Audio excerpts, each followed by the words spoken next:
ស្រវឹងសូមកុំបើកបោព្រោះវាអាចបង្កឲ្យមានគ្រោះថ្នាក់ដល់អ្នកដទៃឈឺចាប់បែកបាក់ព្រាត់ប្រាស់គ្រួសារព្រោះស្រាមិនដឹងអីទេអ្នកផឹកគ្រាន់តែពេលទំនេរតែវាអាចបាញ់ជាពេលអ្នកស្រវឹងពេលបងស្មារវឹងបាត់បង់ស្មារតីគ្រប់គ្រងមិនបានឈួតវង្វេងក្លាហាបើស្រវឹងកុំទៅណាកុំបើកបោ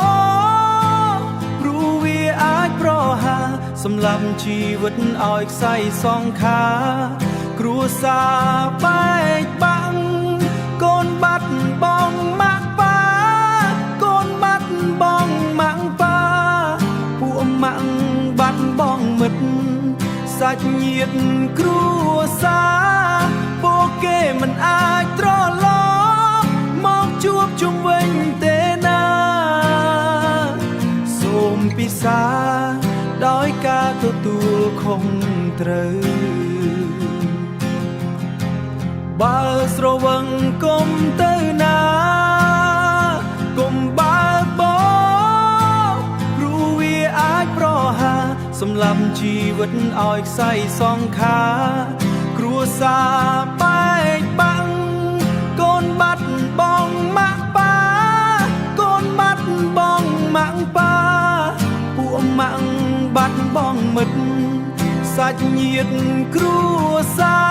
រពួកគេមិនអាចត្រឡប់មកជួបជុំវិញទេណាសូមពិសាដោយការទទួលខុសត្រូវ